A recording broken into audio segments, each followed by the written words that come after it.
Table Mountain is located in Cape Town, South Africa.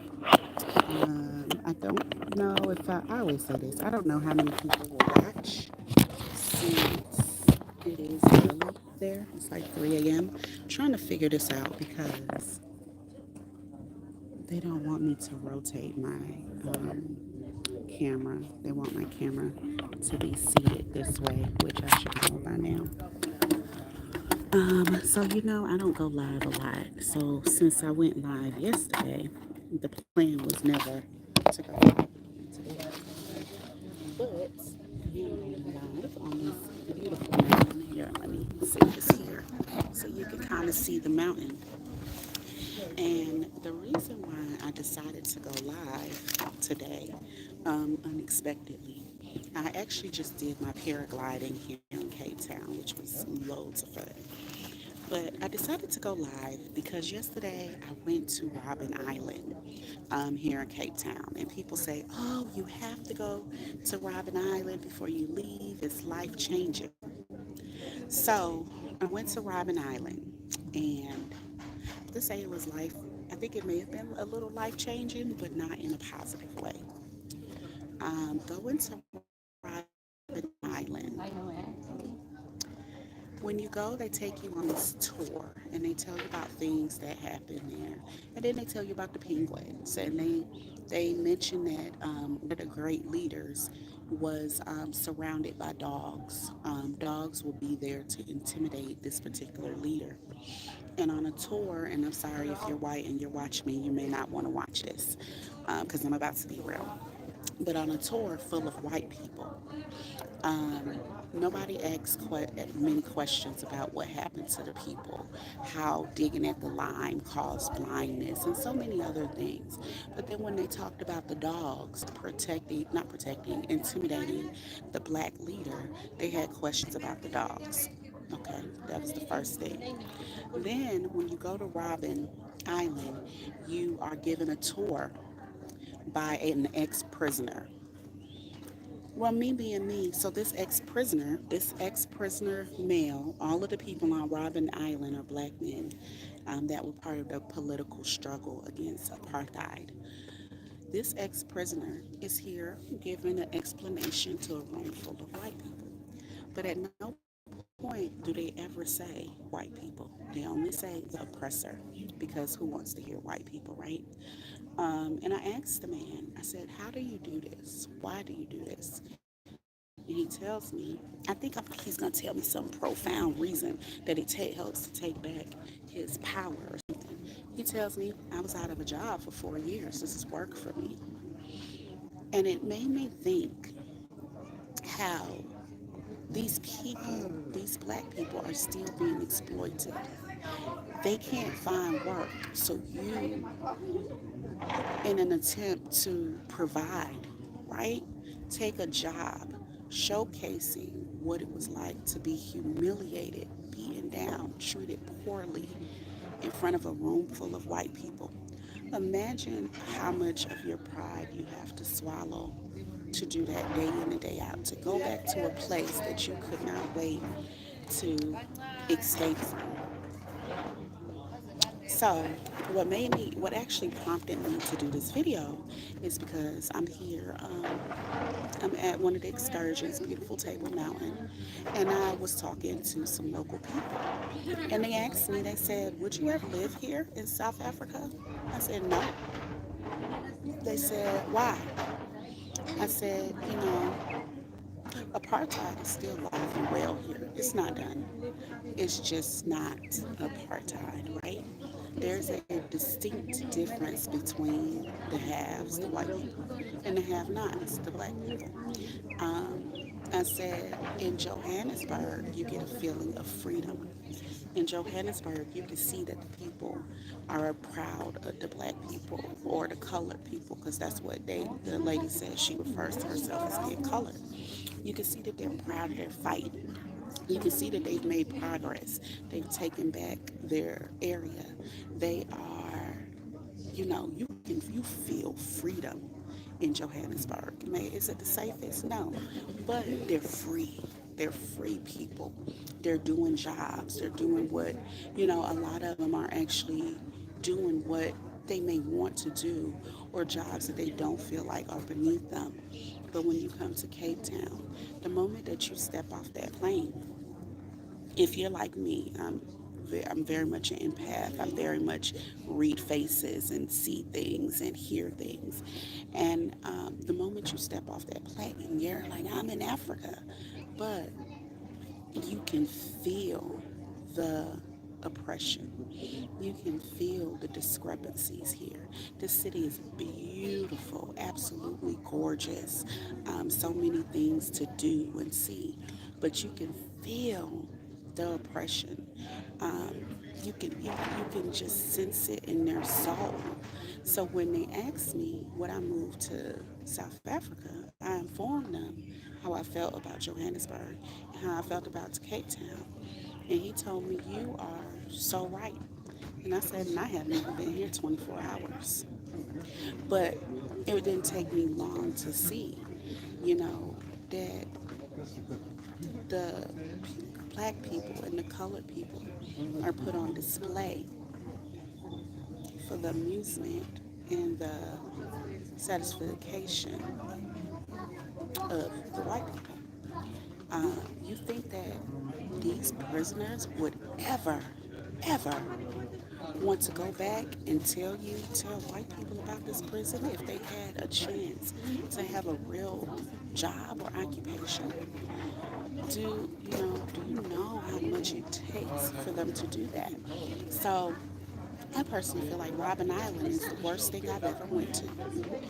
Um, if I could get my money back, I would. I was truly disgusted. And for some people, they will say that it was amazing, it was life changing, it was this, it was that. But when you pull, and I'm not saying that those people are wrong, we all have our own experiences, but when you pull back that veil, right, and you truly see this for what it is, the people working there are not empowered. I just knew. I don't think I knew. I was hoping he was going to say, this is a way to educate other people on how we were treated here, to let people know that we're still fighting the fight. Da da da da da. No, it was, this is a job. This is a job. And this is what I have to do to survive. And as I talked to the locals here, and they told me about how unsafe Cape Town is.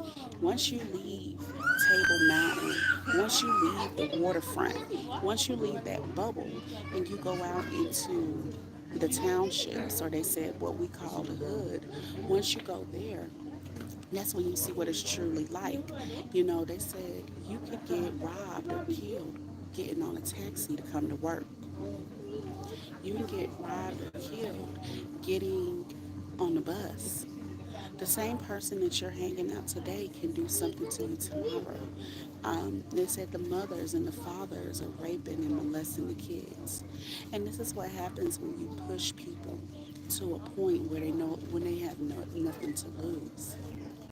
Um, honestly, if Africans united, they would control this world.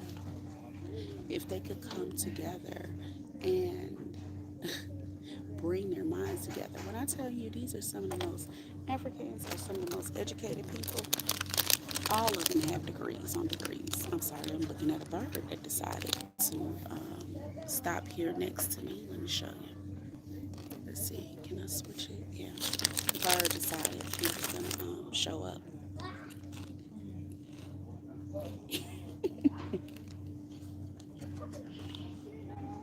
But these people have degrees on degrees, but they're not given the jobs.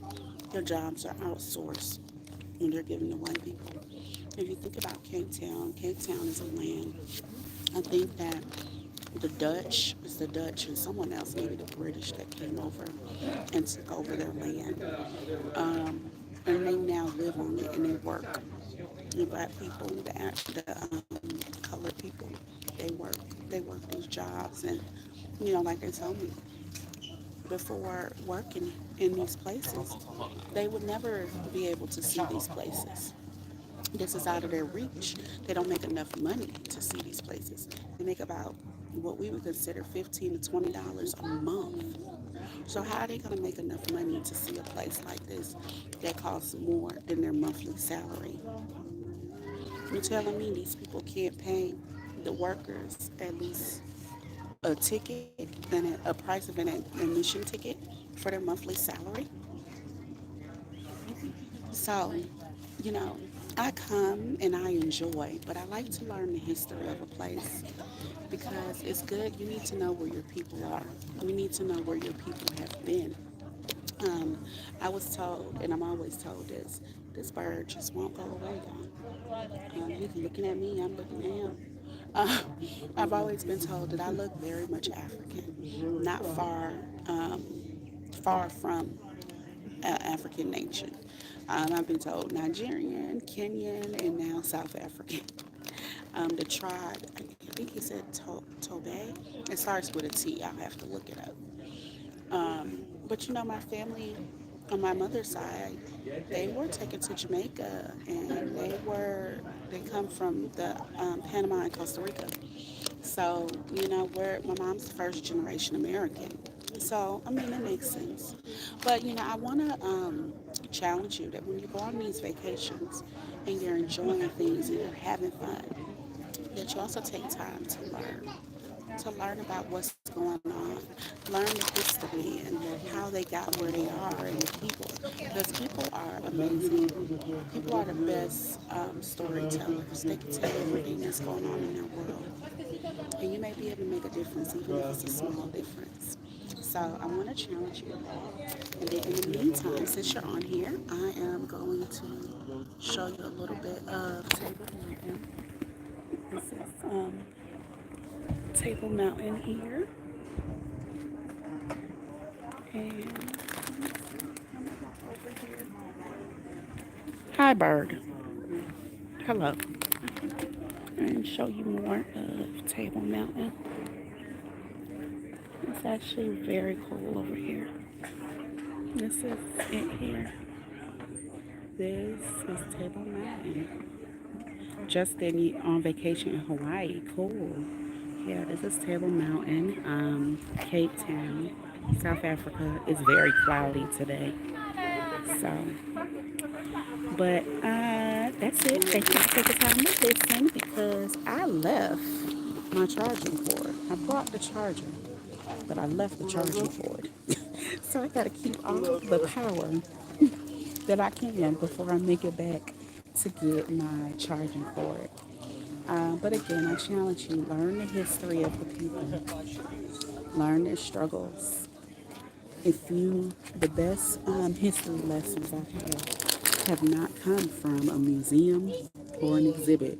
They have come from the people, my Uber drivers, my waitresses, my waiters. Take time to talk to them because they're going to tell you so much. And when they are putting into you, when they are teaching you, when they are telling you their stories, you are ascending. You are,